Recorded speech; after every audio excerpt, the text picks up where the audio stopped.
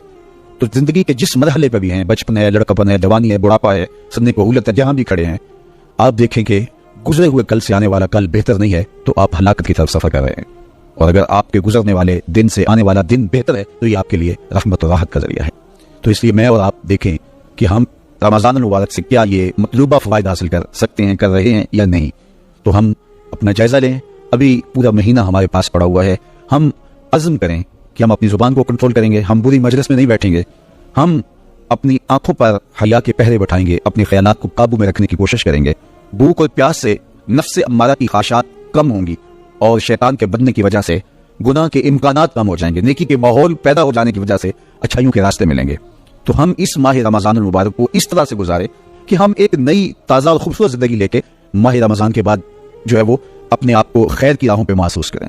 یہ ایک اللہ تعالیٰ نے ہمارے لیے ایسا مہینہ رکھا ہے جس میں ہم عصر نو اپنی زندگی کو مرتب کرتے ہیں. ایک نیا ٹرینڈ سیٹ کرتا ہے یہ مہینہ, اور یہ ماہ مبارک ہماری زندگی کے اندر جو ہے وہ ایک نظم پیدا کرتا ہے. اس میں ہم جو ہے وہ اللہ سے, اس کے رسول سے, کتاب اللہ کے ساتھ, نیک لوگوں کے ساتھ, مسجد کے ساتھ, قرآن مجید کے ساتھ جڑ جاتے ہیں. اور اگر ہم اس کے اندر پورا خلوص اور پوری للہیت کو شامل کر کے اپنے آپ کو سنوارنے کے پورے عزم کے ساتھ اللہ سے توفیقات مانگتے رہیں گے تو پھر ہم اس سانچے سے ایک ستھرے, پاکیزہ اور خوبصورت انسان بن کے نکلیں گے. تو اس لیے ہمیں چاہیے کہ یہ مبارک مہینہ جو اللہ نے ہمیں نصیب کیا, اس مہینے کو اچھے طریقے سے ہم گزاریں. تقوی کا حصول جو اس مہینے کے روزوں کا مقصود ہے وہ ہم اپنے اندر پیدا کریں. اور ماہ صیام کا ماحول تقویٰ دیتا ہے, ماہ صیام کا باطنی نور تقویٰ دیتا ہے, ماہ صیام کے انوار تقویٰ دیتے ہیں. روزہ تقوی کی نشأت کا ذریعہ ہے, تقویٰ پیدا کرتا ہے تباہ کے اندر, اور ایک نئی خوبصورت زندگی کا آغاز ہوتا ہے. تو میں اپنے جملہ ناظرین سے, جملہ ناظرات سے, سامعین اور سامعات سے یہ کہوں گا کہ وہ اس مبارک مہینے کی برکتوں کو خوب خوب لوٹیں اور پوری طرح سے اس کے انوار کو اپنے اندر جذب کریں. جو روشنیاں اور جو فضاؤں کے اندر نور بکھرا ہوا ہے اس کو اپنے اندر اتار لیں اور پوری طرح سے اپنے اندر اس کو جذب کر لیں. پورا مہینہ جب ایک پاکیزہ ماحول میں آپ رہیں گے اور شرور سے, شر سے, بری مجلسوں سے, برے جلیس سے آپ بچنے کی کوشش کریں گے تو ایک مہینہ تباہ کے اندر ایک مؤثر تبدیلی لانے کے لیے کافی ہوتا ہے. اور پھر اللہ تعالیٰ نے ہمارے لیے یہ کرم نوازی کیا ہے کہ ہر عمل کا اجر 70 گنا بڑھا دیا ہے.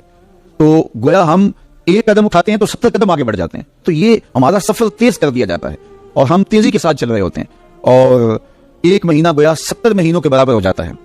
تو 70 مہینے مسلسل بندہ ایک نیکی کے ماحول میں رہے تو اس سانچے سے جب باہر نکلے تو پھر وہ کیسا نکلا ہوا پاکیزہ انسان ہوگا.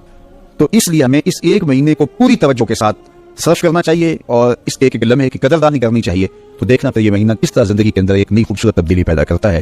میں آپ سب لوگوں کے لیے دعا کرتا ہوں کہ اللہ اس ماہ مبارک کو, اس ماہ رحمت کو, ماہ نور کو میرے لیے, آپ کے لیے